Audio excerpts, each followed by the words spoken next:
Pertama-tama izinkanlah saya mengajak kita sekalian senantiasa bersyukur kehadirat Maha Besar Tuhan kita Yesus Kristus.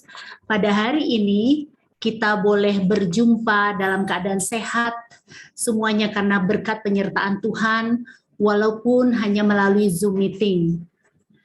Dan tidak terasa pandemi COVID-19 sudah 1 tahun lebih.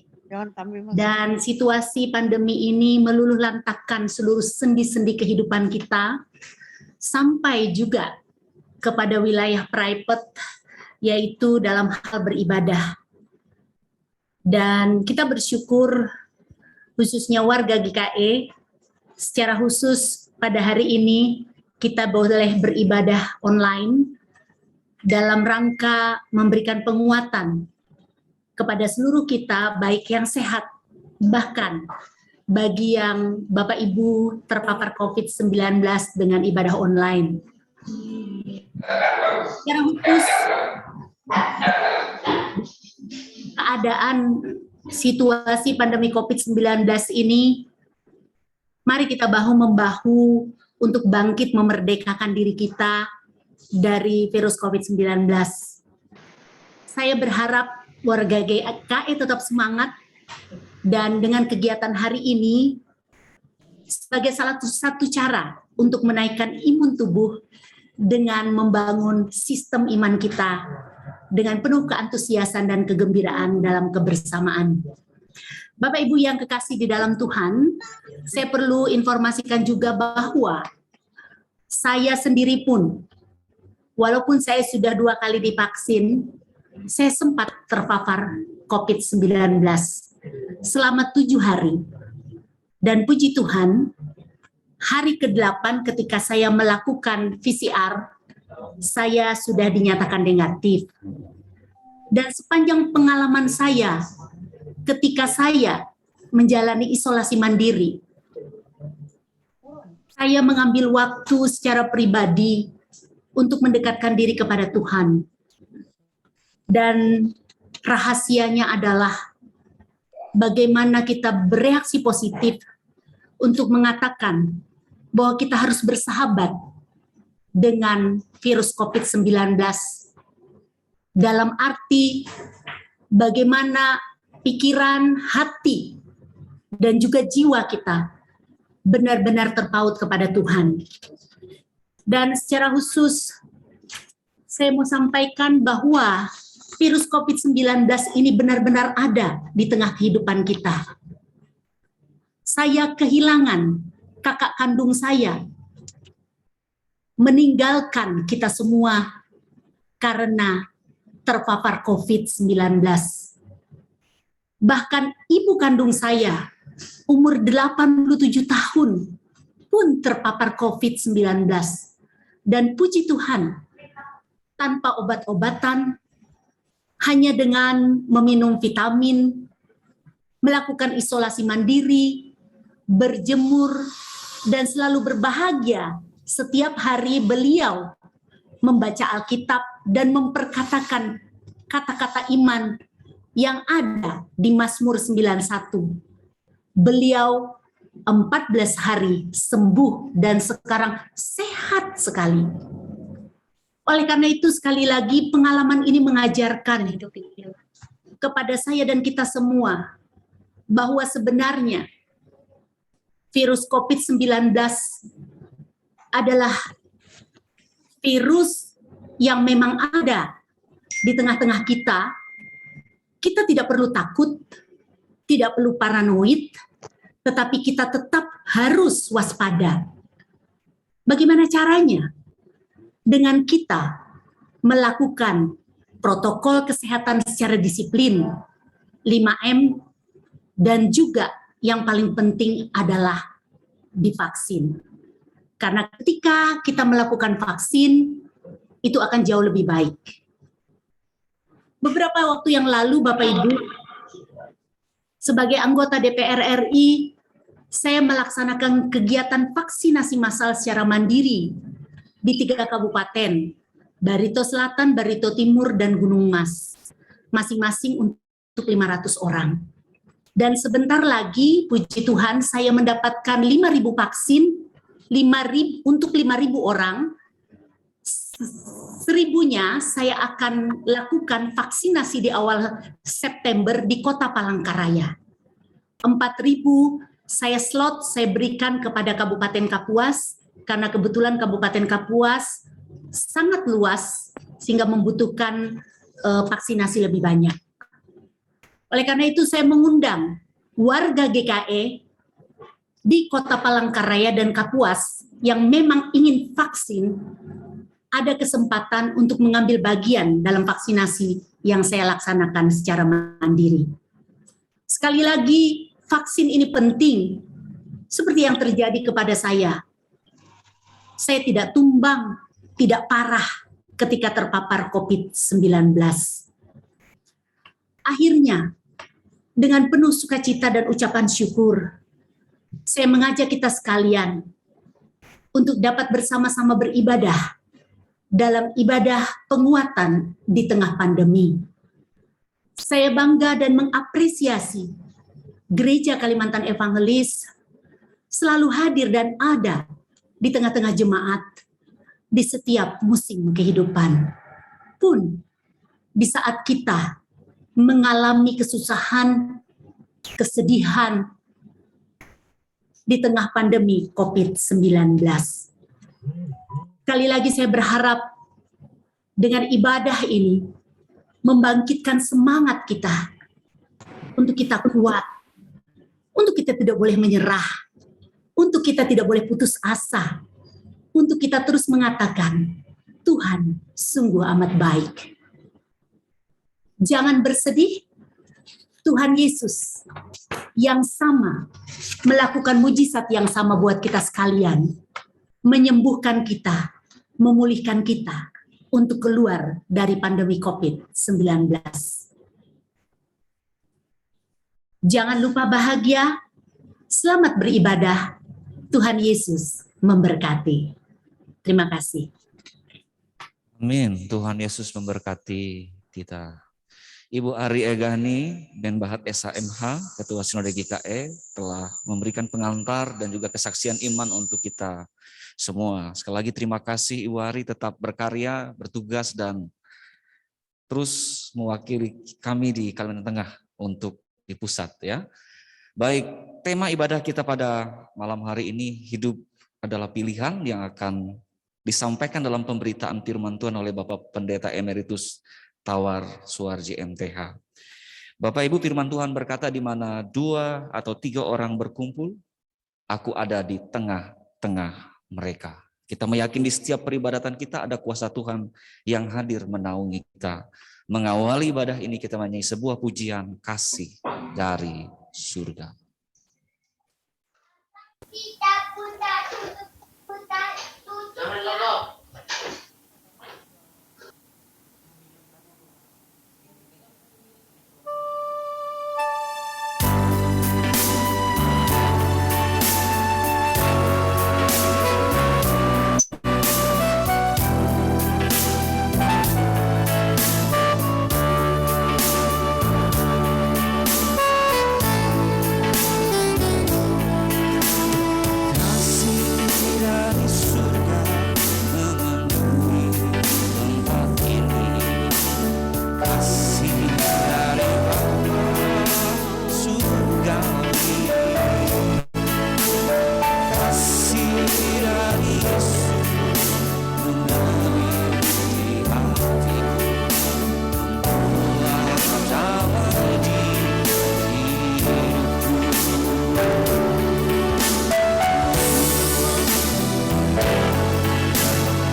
Ibadah ini kita alaskan dalam nama Bapa, Anak, dan Roh Kudus.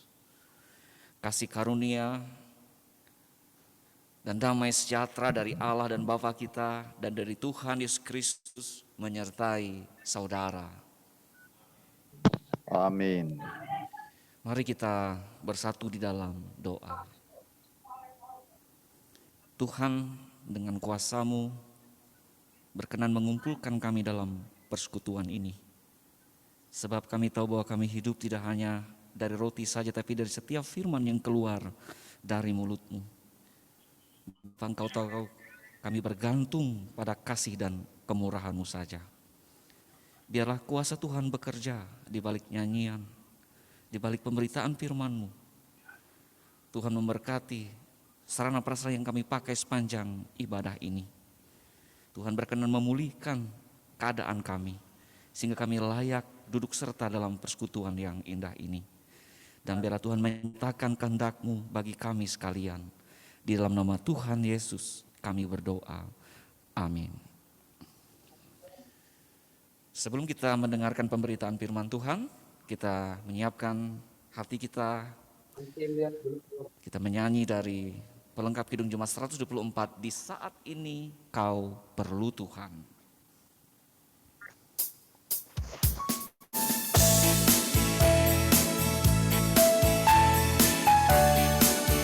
Bapak Ibu boleh bertepuk tangan.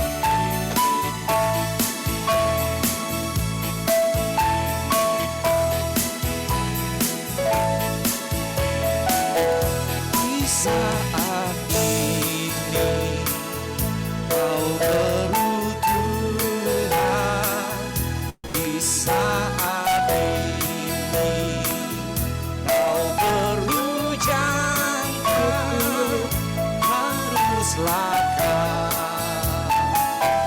harus lakar, tenang datangnya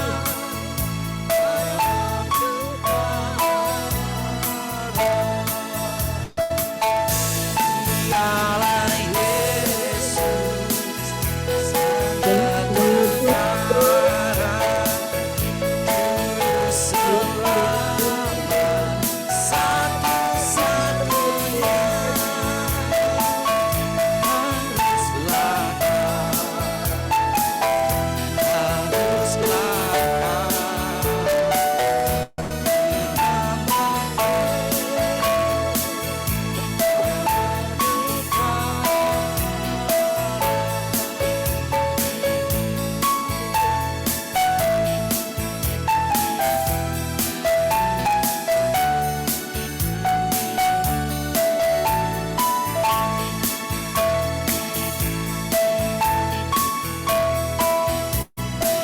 Di saat ini kau perlu firman. Di saat ini kau perlu firman.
sambutan dan doa syafaat, saya persilakan kepada Bapak Pendeta Emeritus Tawar Suarji MTH.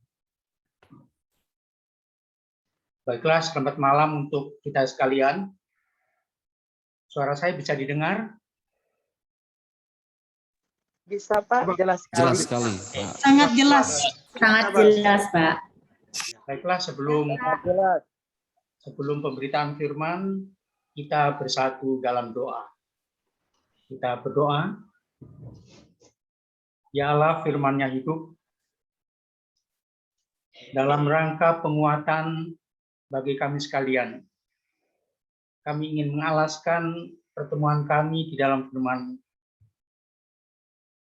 Kami menyadari akan kekurangan dan kelemahan kami untuk mengerti firman. Karena itu pimpinlah kami oleh Roh-Mu yang kudus, supaya kami dapat mengerti, memahami, bahkan melaksanakan firman dalam kehidupan kami setiap hari. Oleh kuasa Roh-Mu yang kudus, kami alaskan pemberitaan firman ini. Amin. Bapak, Ibu sekalian, warga Gereja Kalimantan Evangelis, dimanapun kita berada, sebagai dasar pemberitaan firman pada petang malam hari ini, saya ambil dari 2 perikop. Yang pertama dari Perjanjian Lama, dari Mazmur 90, ayat pertama dan kedua, kemudian disambung dengan ayat 10-12. Kemudian dari Perjanjian Baru, diambil dari Filipi 1, ayat 21 sampai dengan 26. Saya baca dari Mazmur 90, ayat 1-2. Doa Musa, abdi Allah. Tuhan, Engkaulah tempat perteduhan kami turun-temurun. Sebelum gunung-gunung dilahirkan, dan bumi dan dunia diciptakan. Bahkan dari selama-lamanya, sampai selama-lamanya, Engkaulah Allah. Kemudian ayat 10, masa hidup kami 70 tahun, dan jika kami kuat, 80 tahun, dan kebanggaannya adalah kesukaran dan penderitaan. Sebab berlalunya buru-buru, dan kami melanyang lenyap. Siapakah yang mengenal kekuatan murka-Mu dan takut kepada gemas-Mu? Adalah kami menghitung hari-hari kami sedemikian, hingga kami beroleh hidup yang bijaksana. Kemudian kita sambung dengan Filipi 1, ayat 21 sampai 26. Dengan kesaksian Paulus dalam penjara, ayat 21. Karena bagiku hidup adalah Kristus, dan mati adalah keuntungan. Tetapi jika aku harus hidup di dunia ini, itu berarti bagiku bekerja memberi buah. Jadi mana yang harus kupilih? Aku tidak tahu. Aku didesak dari 2 pihak. Aku ingin pergi dan diam bersama-sama dengan Kristus. Itu memang jauh lebih baik. Tetapi lebih perlu untuk tinggal di dunia ini karena kamu. Dan dalam keyakinan ini, taulah aku akan tinggal dan akan bersama-sama lagi dengan kamu sekalian, supaya kamu makin maju dan bersukacita dalam iman, sehingga kemegahanmu dalam Kristus Yesus makin bertambah karena aku, apabila aku kembali kepada kamu. Amin.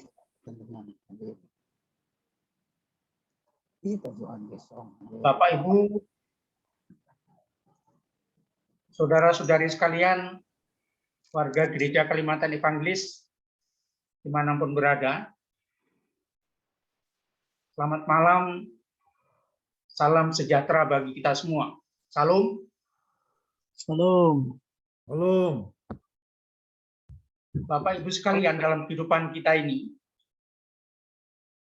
entah kehidupan sosial, kehidupan politik, kehidupan gereja, bahkan juga kehidupan pribadi kita masing-masing. Kita selalu diperhadapkan dengan proses pengambilan keputusan dan juga pemilihan. Pada saat tertentu kita harus memilih sesuai dengan hati nurani kita. Katakanlah misalnya dalam kehidupan bermasyarakat, bernegara, 5 tahun sekali kita diperhadapkan dengan pemilu kada, pemilu legislatif, kita memilih bupati, memilih gubernur, memilih anggota DPR, baik daerah maupun pusat.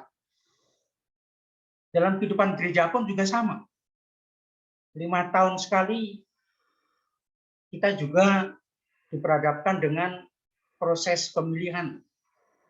Di jemaat misalnya, pemilihan penetua diakon, pemilihan majelis jemaat, majelis pertimbangan, badan pengawas perbendaharaan. Lalu di tingkat resort juga sama. Kita juga diperhadapkan dengan pemilihan. Memilih majelis resort, memilih majelis pertimbangan, maupun memilih badan pengawas perbendaharaan di tingkat resort. Lalu di tingkat yang teratas, di tingkat sinode, 5 tahun sekali kita juga diperhadapkan dengan pengambilan keputusan dan juga pemilihan dalam sinode umum. Kita memutuskan program, tapi kita juga mengadakan pemilihan majelis sinode GKI, memilih majelis pertimbangan GKI, memilih badan pengawas perbendaharaan GKI. Semuanya terjadi dalam kehidupan kita. Nah, lalu dalam kehidupan pribadi, kita pun juga selalu diperhadapkan dengan pengambilan keputusan pribadi, juga pemilihan. Misalnya ketika kita masih muda, kita harus memilih kita mau sekolah di mana, mau kuliah kemana. Setelah lulus, kita pun juga harus memilih mau kerja di mana, mau kerja apa.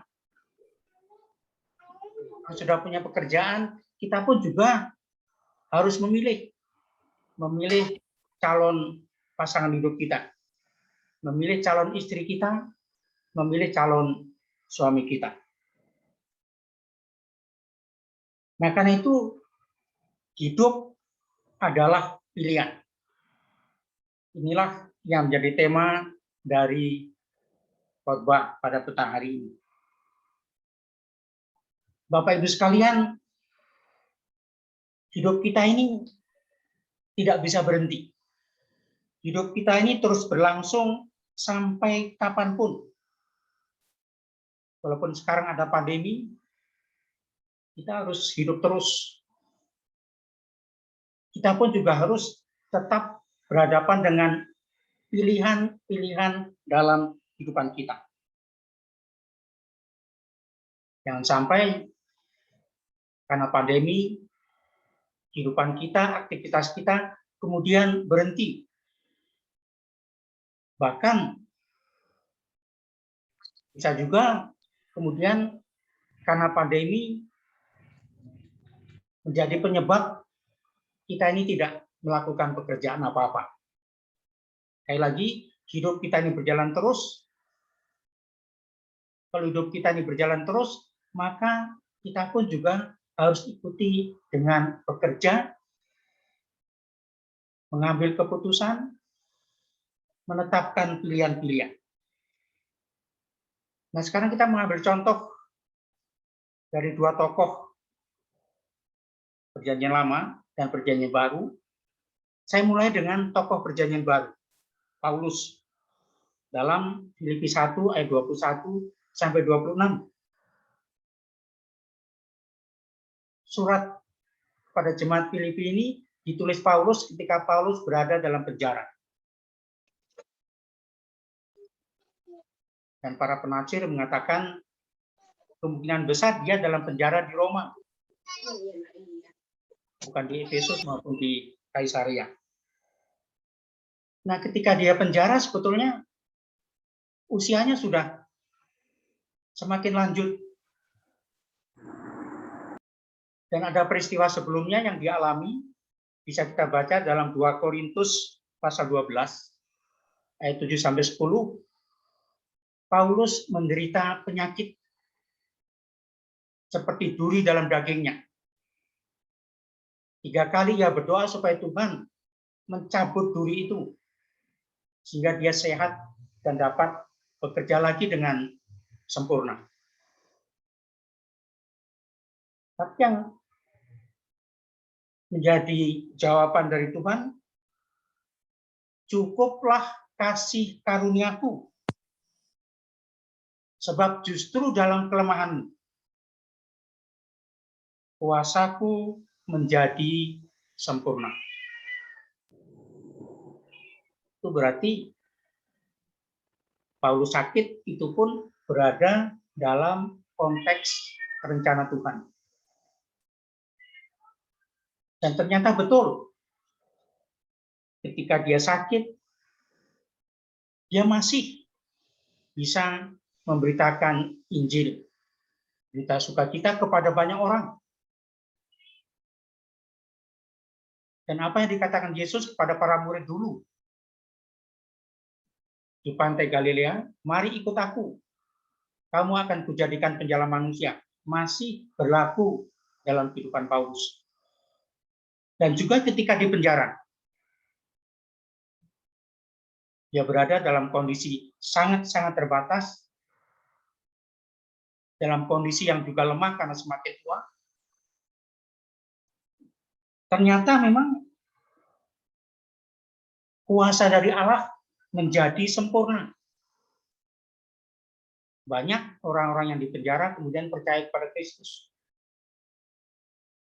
Nah, semuanya ini berarti bahwa Paulus melakukan semuanya ini bukan karena kekuatannya, bukan karena kehebatannya, tapi karena kuasa Allah yang bekerja. Ketika dia sakit, ketika dia di penjara, dia tetap hidup dan bekerja. Nah, dalam cerita Paulus di penjara ini, dia harus memilih. Lalu dikatakan, apa yang harus kamu pilih? Kamu sekarang ada di penjara, semuanya serba terbatas, semuanya serba tidak mengenakan, tapi kamu harus pilih. Lalu dalam cerita ini dikatakan, kalau ia memilih lebih baik daripada hidup di penjara seperti ini, mati saja. Nah, kalau dia mati, menurut Paulus sebetulnya itu keuntungan bagiku. Kenapa? Karena kalau dia mati, dia mengakhiri semua sakit penyakit, dia mengakhiri penderitaan dan kesukaran. Lalu dia memulai kehidupan yang baru. Hidup bersama dengan Kristus di surga, yang tidak ada lagi tangis, tidak ada kertak gigi, tidak ada lagi penderitaan. Itu jauh lebih baik bagiku, kata Paulus. Lalu pilihannya kedua, tapi kalau aku harus hidup,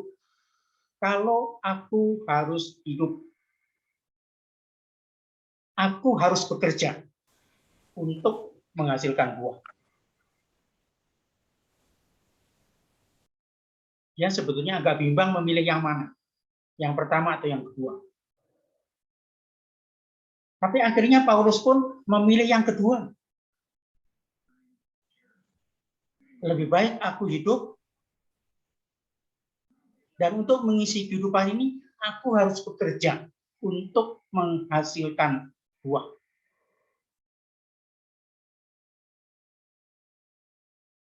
Nah, sebetulnya ketika di penjara, dia pun sudah menghasilkan buah.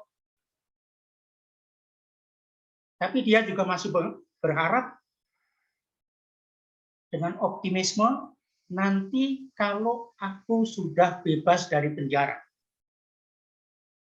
aku akan tinggal bersama-sama dengan kamu, jemaat Filipi. Supaya apa? Supaya iman mereka menjadi kuat. Supaya kebanggaan jemaat pada Kristus juga semakin meningkat. Nah, ini semua tidak bisa menjadi kenyataan kalau Paulus meninggalkan jemaat Filipi. Kalau dia meninggal, kalau dia mati. Nah, karena itu supaya jemaat Filipi bisa bertumbuh, bisa berkembang, iman mereka juga semakin kuat, kebanggaan mereka terhadap Kristus sebagai warga jemaat juga semakin tinggi, Paulus harus bekerja. Paulus harus melayani mereka. Paulus harus membina mereka. Dan untuk ini diperlukan ia tetap hidup. Nah, akhirnya dia memang memilih yang kedua. Tetap hidup, kemudian bekerja, menghasilkan buah. Itu juga berarti bahwa ketika ia di penjara, Injil tetap diberitakan. Ketika dia bebas, ya lebih leluasa lagi untuk bekerja dan menghasilkan buah. Nah, itu berarti dalam situasi yang bagaimanapun, kalau masih punya kesempatan dalam kehidupan ini, Aku sendirinya orangnya.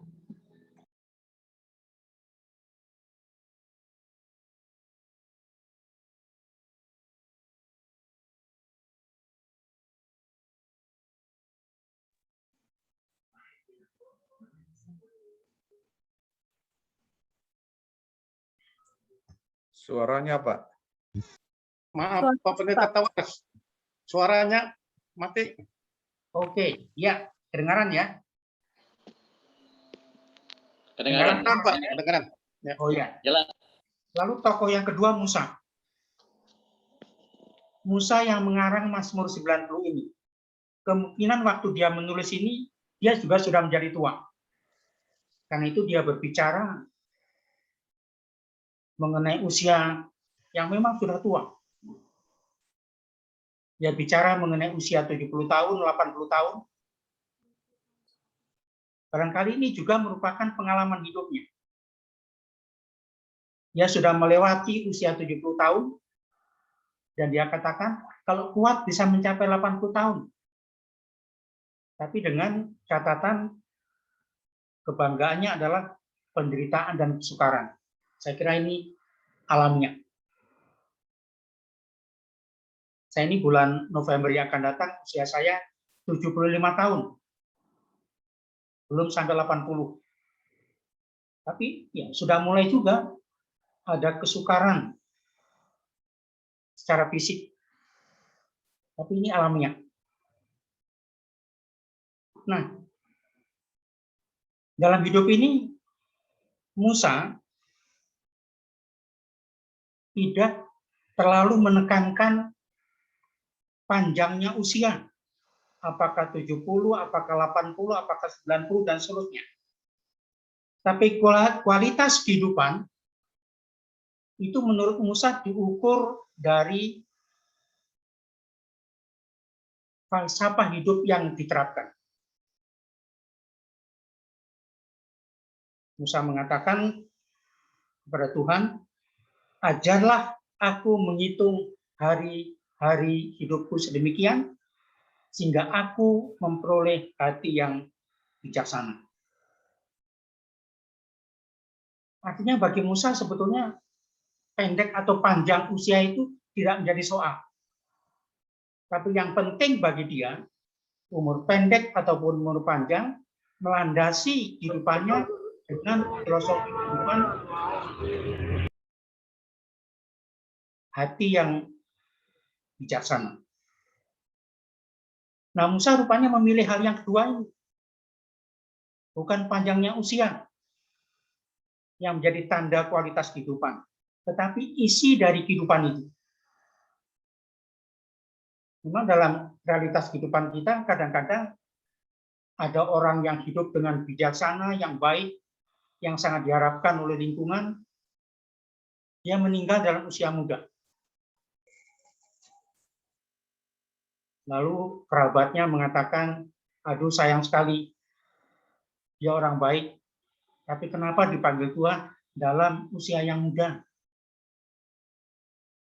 Tapi ada juga orang yang selalu bikin onar, selalu bikin rusuh, selalu bikin masalah, tapi umurnya panjang. Lalu orang berkata, aduh kenapa dia ini?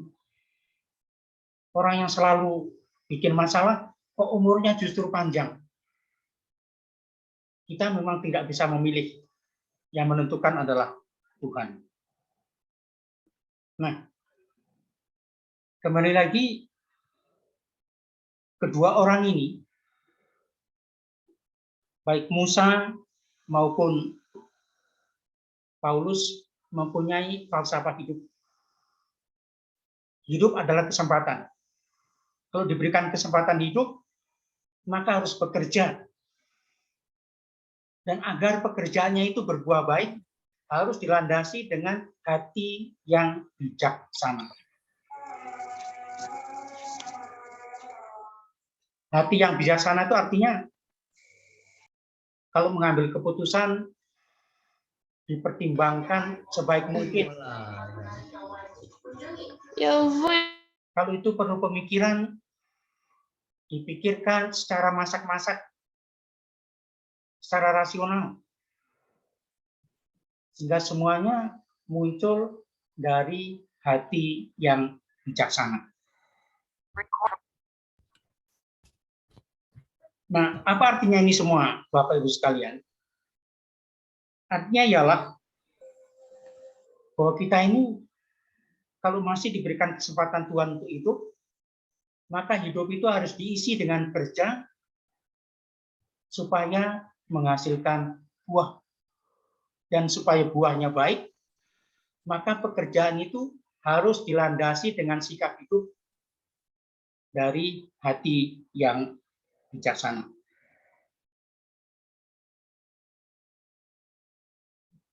Nah, kita ini sebagai warga GKE, entah di majelis jemaat, entah di majelis resort, entah di majelis sinode, ada orang-orang yang sudah dipilih menjadi pengurus majelis di 3 tingkatan ini. Lalu bagaimana dengan situasi kondisi pandemi yang seperti ini? Apakah kita harus istirahat? Kita baru akan bekerja setelah pandemi usai? Saya kira tidak.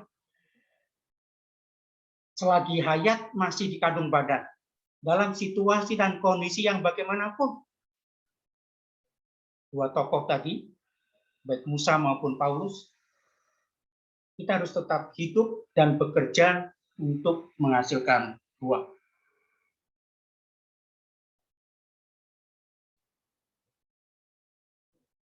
Apa yang bisa kita lakukan? Katakanlah misalnya di tingkat majelis sinode GKI. Hasil dari sinode umum yang lalu, katakanlah seabrek, luar biasa banyaknya. Dan itu harus dilaksanakan oleh majelis sinode, ada juga porsi majelis resort dan majelis jemaat. Yang harus dilaksanakan minggu pertama setelah sinode umum selesai. Tidak bisa kita beralasan karena COVID kami tunda. Ada yang harus ditunda karena sebab-sebab tertentu. Tapi harus mulai bekerja. Kalau tidak, 5 tahun habis, kita tidak menghasilkan buah apa-apa.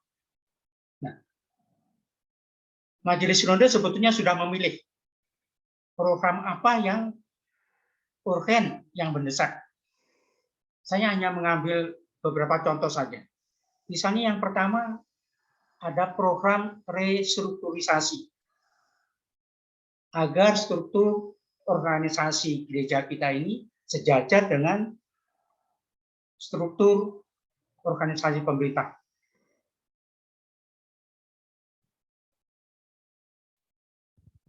Nah, kita ini kalau mau menghitung wilayah pelayanan DKI itu meliputi 5 provinsi di Kalimantan.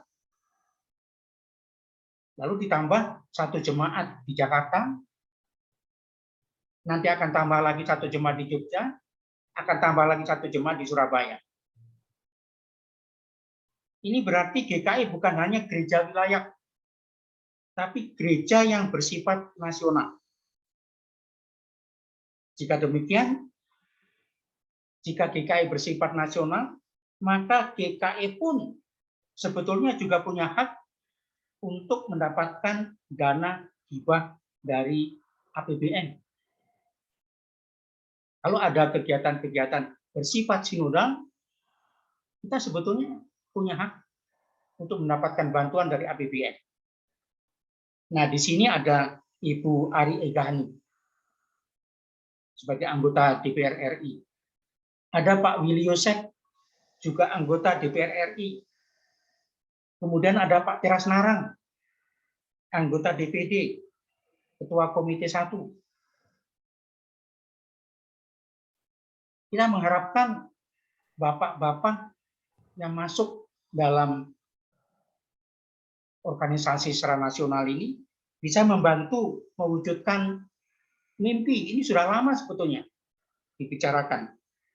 Apakah bisa GKI ini memperoleh dana hibah dari APBN Republik Indonesia? Ini salah satu pilihan program untuk ditindaklanjuti dan ditelusuri. Lalu yang kedua juga sudah dipilih oleh Majelis Sinode, yaitu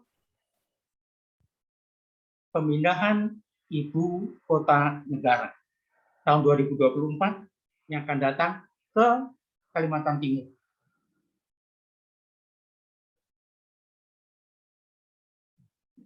Mau dipindahkan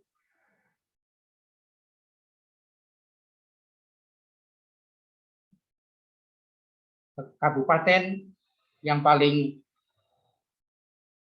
dekat, yaitu Penajam, Pasar Utara.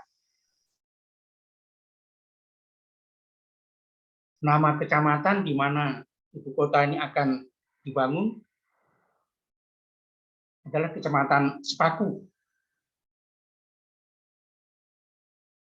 Nah, Majelis Sinode berusaha untuk membuat blueprint menyambut pemindahan ibu kota negara,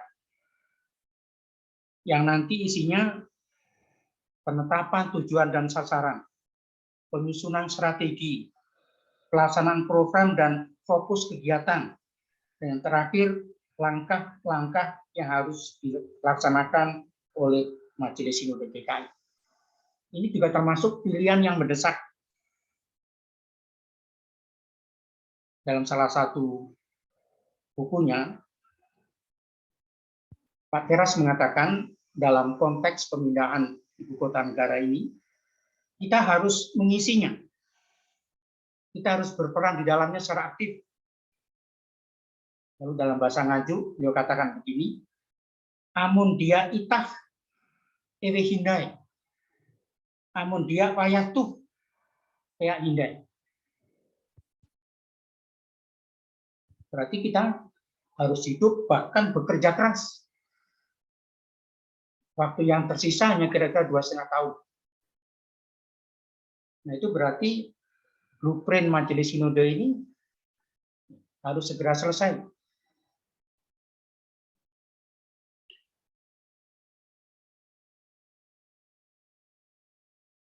Di sana ada Kabupaten Grogol, ada Kabupaten Penajam Pasar Utara, ada Balikpapan, ada Samarinda. Dan di tempat-tempat itu ada gereja Toraja, ada gereja GPIB, ada gereja Pentakosta, ada gereja Roma Katolik. Sementara gereja kita yang sangat dekat dengan tempat di mana ibu kota negara akan dipindahkan, yaitu di Kecamatan Sepaku, itu ada jemaat kita yang nggak masuk ke dalam. Jemaat kecil, yang kakaknya itu paling-paling 10 kakak. Nah, di kota Grogot, kemudian di Penajam, di Sepaku sendiri, gereja kita tidak ada. Di Balikpapan ada gereja kita GKE, tapi juga agak dalam. Di Samarinda ada gereja kita juga masuk gang. Ini berarti blueprint dari Majelis Sinode mengenai apa yang harus kita lakukan menyambut kepindahan ibu kota negara ini, perlu untuk membangun, membangkitkan, menumbuhkan gereja kita ini. Supaya nanti jangan sampai kita menjadi penonton, kata Pak Teras. Tapi kita harus menjadi pelaku. Ini adalah pilihan strategis, tapi sangat-sangat mendesak.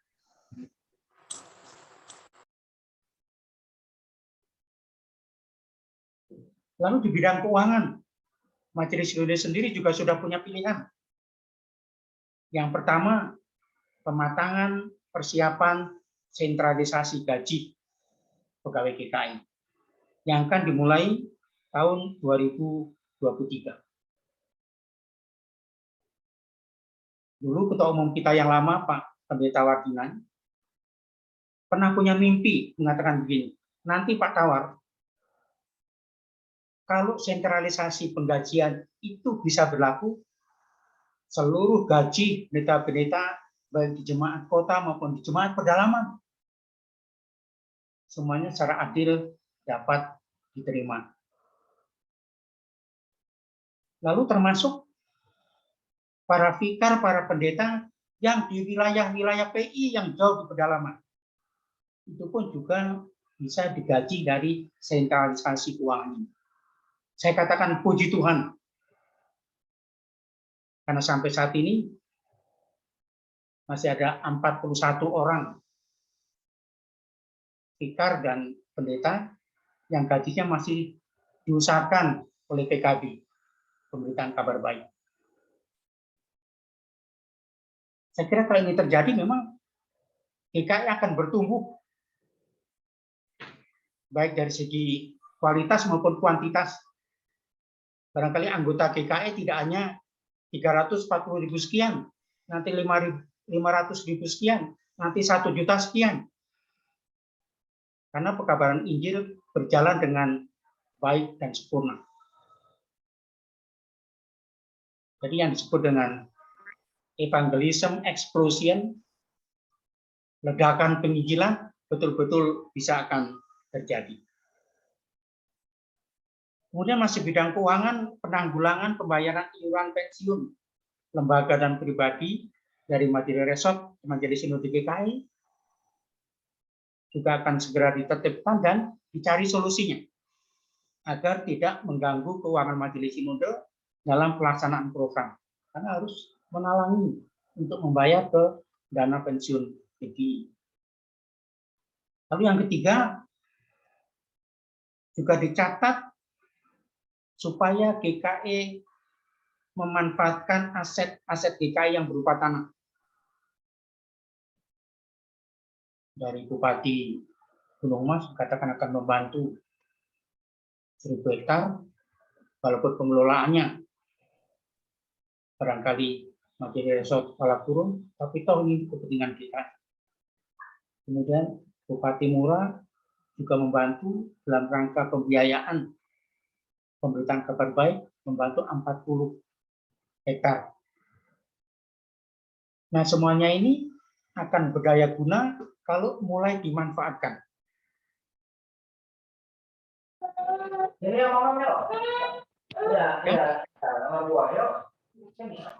Pemasukan keuangan dari sektor non-tradisional. Lalu hal yang ketiga, membentuk BUMG, Badan Usaha Milik Gereja, agar bisa membantu penggalangan dana PKI. Kalau ini semua bisa dilaksanakan, saya kira GKI akan bertumbuh dan berbuah. Nah, untuk mendukung ini semua, diperlukan database GKI yang akurat, sehingga bisa diketahui tentang kekuatan GKI, kelemahan GKI, kesempatan yang dimiliki GKI, maupun tantangan yang dihadapi oleh GKI. Ini semua saya kira menjadi program yang mendesak pilihan dari Majelis Sinode. Nah, bagian yang ketiga, gereja kita sekarang ini bersama-sama dengan masyarakat dan bangsa menghadapi situasi dan kondisi pandemi COVID-19.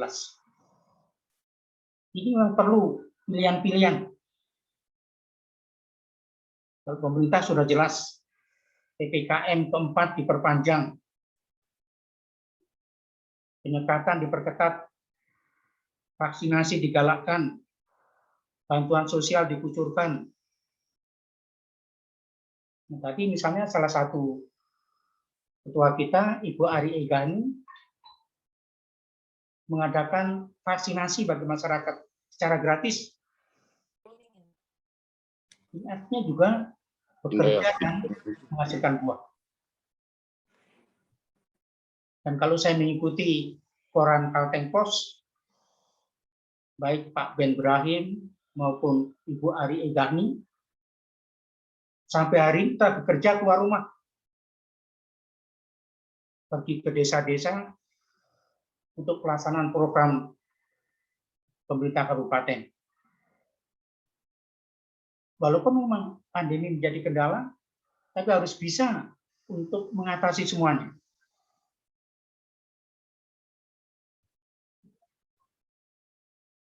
Nah, lalu dalam situasi dan kondisi pandemi seperti ini, GKI juga menghadapi berbagai persoalan, kesulitan, tantangan, dan seterusnya. Warga GKI seluruh Kalimantan ini mengharapkan Majelis Sinode menjadi lembaga problem solving, menjadi lembaga yang bisa mengatasi masalah, menjadi lembaga yang bisa mengatasi persoalan, mencari jalan keluar. Itu diharapkan oleh seluruh anggota Gereja Kalimantan Evangelis. Jangan sampai sebaliknya. Jangan kalau kemudian Majelis Sinode, Majelis Resort, Majelis Jemaat di tempat masing-masing menjadi problem maker, menjadi pembuat masalah. Gereja kita akan menghadapi kesulitan. Dan ini juga menjadi petaka. Nah, karena itu dalam kehidupan kita sebagai majelis, entah majelis jemaat, majelis resort, majelis sinode, di dalamnya ada MP, ada BPP, pilihan kita hanya satu. Kita yang sudah dipilih menjadi majelis, BPP, dan MP harus menjadi problem solver. Jangan sampai kita menjadi problem maker. Nanti kita bisa disumpah-sumpah oleh warga jemaat. Dan untuk menjadi problem solver, kita ini harus tetap hidup dan bekerja. Karena hidup adalah kesempatan. Supaya kita bisa berbuah. Dan buahnya itulah yang disebut dengan kita bisa mengatasi berbagai persoalan, berbagai tantangan. Nah, lalu sebagai masyarakat gereja, apa yang bisa kita lakukan? Yang harus kita lakukan mendukung program pemerintah, yang paling mudah adalah harus disiplin melaksanakan protokol kesehatan. Ini yang paling mudah. Memakai masker kalau keluar rumah, menjaga jarak, cuci tangan sehabis melakukan aktivitas, hindari kerumunan, batasi keluar rumah.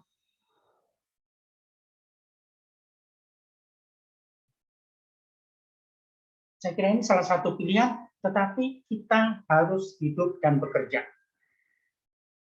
Kalau tidak, di jemaat terjadi persoalan, di resort menjadi persoalan, di sinode pun juga akan menjadi persoalan. Kalau kita tidak hidup, bekerja, dan menghasilkan buah. Dan semuanya harus didukung dengan hati yang bijaksana. Nah, pilihan dari gereja lainnya, kalau tidak bisa lagi ibadah tatap muka, baiklah ibadah melalui live streaming. Kalau rapat maupun sidang tidak bisa tatap muka, baiklah rapat sidang online, memakai Zoom meeting. Bahkan kita juga sudah punya satu pengalaman yang luar biasa. Pemilihan Majelis Sinode, Majelis Pertimbangan, dan BPP melalui Zoom meeting online. Ini saya kira pilihan. Lalu kalau kita harus menyampaikan doa, entah doa hari ulang tahun, doa penguatan, doa penghiburan, doa apa saja, bisa kita lakukan melalui video call, bisa melalui WA yang kita kirimkan. Ini juga pilihan. Lalu sekolah-sekolah kita, perguruan tinggi kita, belajar, ujian, bimbingan skripsi, ujian skripsi, semuanya online, daring. Ini adalah pilihan-pilihan. Nah, situasi ini semua mempengaruhi kehidupan gereja dalam persekutuan, kesaksian, maupun pelayanan. Ini merupakan realitas yang alami yang harus kita hadapi dan harus kita dukung bersama. Memang tidak ada pilihan lain. Falsafah Rumah Betang memberi kita kearifan lokal. Hidup bersama, saling memperhatikan, saling mendukung, saling gotong royong satu dengan yang lain. Nah, sekarang di Palangkaraya ada krisis center yang ditangani oleh gereja. Ini bisa membantu warga gereja yang terpapar COVID-19. Kalau kita tanyakan kapan COVID-19 ini berakhir, ya nggak ada yang tahu. Hanya bisa diperkirakan kemungkinan-kemungkinan. Jangan-jangan malah kita ini masuk gelombang yang ketiga. Walaupun harapan kita semuanya akan bisa segera berakhir. Memang ada tanda-tanda mulai melandai. Nah, sebagai orang percaya, Mazmur 90 ayat 1 mengatakan, Tuhan, Engkaulah tempat perteduhan kami turun-temurun. Tuhan tempat pelindungan kami. Tuhan gunung batuku, dan seterusnya. Dalam situasi yang bagaimanapun, Allah sebagai tempat perteduhan dan pelindungan kita. Dia akan selalu menyertai kita dengan caranya. Tadi Ibu Eka sudah cerita mengenai diri beliau sendiri, mengenai keluarganya. Dan justru dalam situasi seperti ini, mendorong kita untuk lebih dekat kepada Tuhan. Karena ternyata kemampuan kita memang amat sangat terbatas. Segalanya bisa terjadi kalau itu juga kehendak Tuhan. Nah, karena itu Paulus dalam Roma 8 ayat 28 mengatakan, aku turut bekerja dalam segala sesuatu untuk mendatangkan kebaikan bagi setiap orang yang mengasihi Dia, yang hidup sesuai dengan rencana Allah. Jadi apakah COVID ini juga ada dalam rencana Allah? kita tidak tahu. Tapi yang pasti dengan COVID ini, Allah juga memberikan jalan kita untuk berbagai kebaikan. Misalnya, semua orang sekarang harus tahu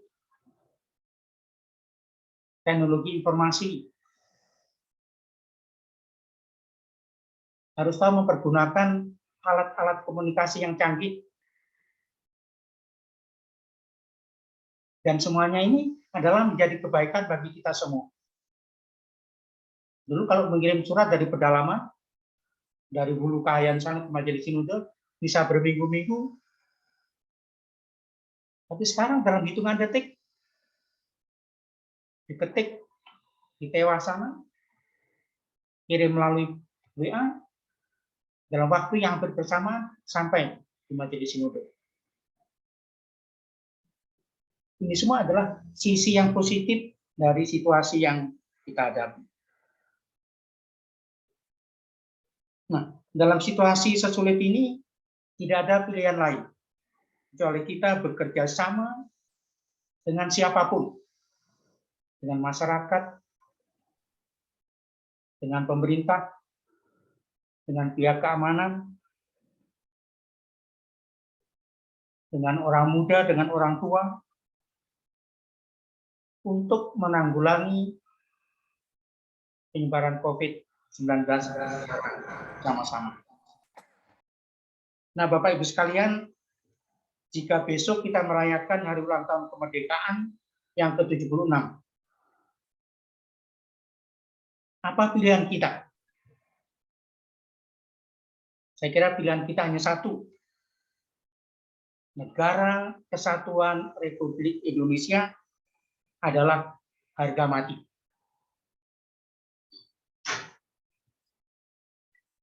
Kita berjuang bersama-sama dengan masyarakat dan bangsa untuk mencegah paham separatisme dan juga paham-paham radikalisme, supaya negara Indonesia tetap merupakan negara kesatuan yang diisi dengan keberbahagiaan dan keberagaman dari suku,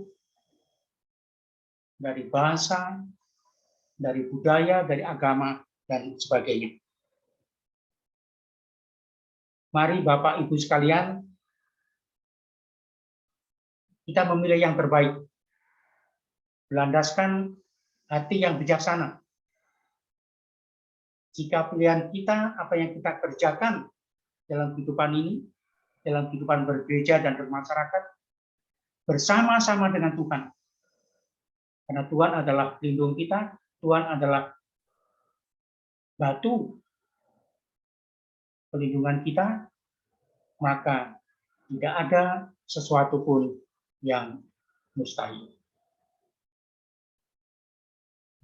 Salam merdeka, Tuhan Yesus memberkati kita semua. Amin.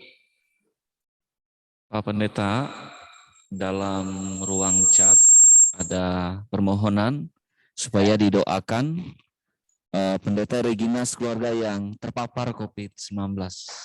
Itu saja di ruang chat kita supaya didoakan dalam doa syafaat. Terima kasih. Pendeta Regina, istrinya Pendeta Henry. Halo? Benar, Pak. Ya, benar. Ya, oke. Nanti kita akhiri dengan doa Bapa kami. Mari Bapak Ibu.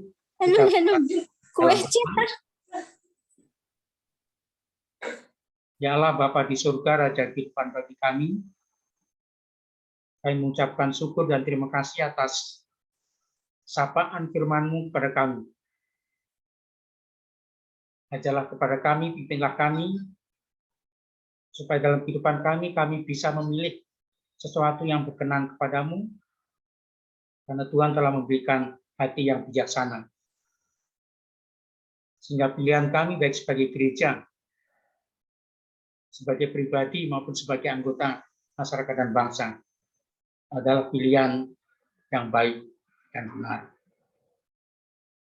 Secara khusus kami berdoa bagi Majelis Sinode GKI, Majelis Resor dan Majelis Jemaat di seluruh wilayah Gereja Kalimantan Evangelis. Kiranya Tuhan memberikan pimpinan, bimbingan melalui Roh-Mu yang kudus, sehingga kami semua tetap menyadari kami harus tetap hidup, bekerja untuk menghasilkan buah bagi persekutuan, bagi kesaksian, maupun bagi pelayanan kami. Kami berdoa bagi Bapak Pendeta Ferdinand Widim yang sekarang dalam proses pemulihan kesehatan. Kiranya Tuhan memberkati perawatan dan pengobatan, sehingga pemulihan kesehatan boleh terjadi, bahkan boleh sembuh seperti sedia kala. Dan menyerahkan Pak Ferdinand dan keluarga di dalam tangan pimpinan Tuhan. Kami juga berdoa bagi warga Gereja Kalimantan Evangelis yang bekerja di bidang politik, menjadi bupati maupun wakil bupati, menjadi anggota perwakilan rakyat, baik di daerah maupun di pusat, yang menjadi anggota DPD. Kiranya Tuhan juga memberikan roh hikmat kebijaksanaan, sehingga mereka semua memanfaatkan kehidupannya sebagai kesempatan untuk bekerja dan memberi buah. Sehingga dengan demikian, kami dapat menyuarakan aspirasi umat Kristiani menjadi garam dan terang di tengah-tengah kehidupan masyarakat dan bangsa. Secara khusus kami juga berdoa bagi saudara-saudara kami yang tidak bisa kami sebutkan namanya satu persatu, yang telah menjadi penyintas yang sekarang sedang terpapar COVID-19, baik dalam kondisi ringan, sedang maupun berat. Secara khusus bagi Saudara Pendeta Regina dan keluarga. Kiranya Tuhan memberikan kekuatan, kiranya Tuhan memberikan berkat karunia atas perawatan dan pengobatan, sehingga mereka semua dapat melaluinya dengan penuh keyakinan dan pengharapan kepadamu, sehingga pada saatnya dapat disembuhkan dari COVID, kondisinya menjadi negatif. Dan menyerahkan semuanya ke dalam tangan pengasihan Tuhan. Kami juga berdoa bagi pendeta-pendeta yang bekerja di seluruh jemaat dan resort di wilayah GKI. Supaya mereka, berkati mereka, agar mereka tetap hidup dan bekerja untuk menghasilkan buah, sehingga jemaat kami tetap berakar, bertumbuh, dan juga berbuah. Kami menyerahkan seluruh kehidupan kami pribadi, lepas pribadi, seluruh warga GKI ke dalam tangan pimpinan Tuhan. Inilah doa kami ya Tuhan, yang kami panjatkan di dalam nama Tuhan kami, Yesus Kristus, yang telah mengajar kami berdoa. Bapa kami yang di surga, dikuduskanlah namamu, datanglah kerajaan-Mu, jadilah kehendak-Mu di bumi seperti di surga. Berikanlah kami pada hari ini makanan kami yang secukupnya, dan ampunilah kami akan kesalahan kami, seperti kami juga mengampuni orang yang bersalah kepada kami, dan janganlah membawa kami ke dalam pencobaan, tetapi lepaskanlah kami daripada yang jahat. Karena Engkaulah yang punya kerajaan dan kuasa dan kemuliaan sampai selama-lamanya. Amin.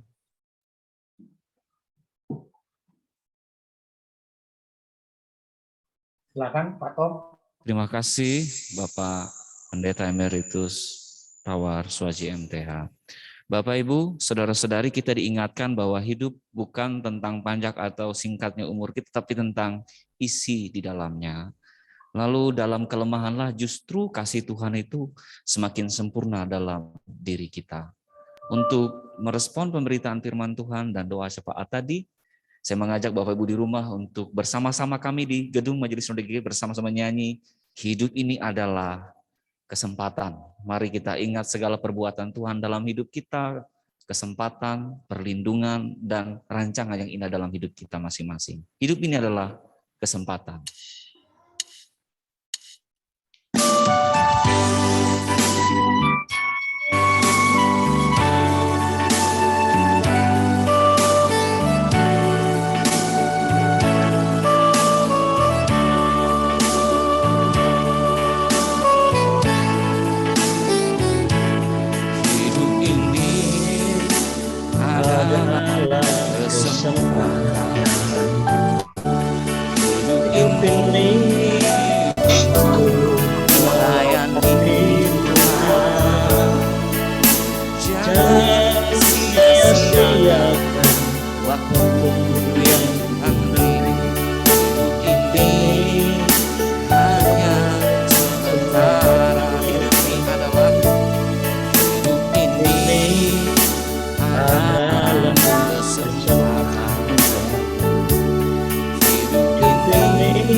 Bapak Ibu, kita mengakhiri ibadah dengan menerima berkat Tuhan.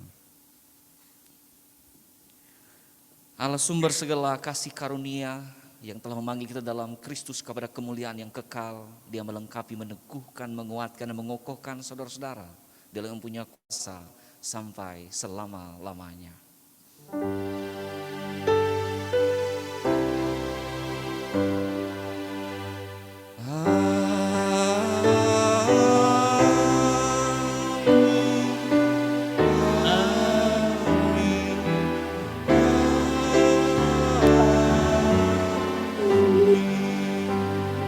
Selamat malam Pak Pendeta, Tuhan memberkati.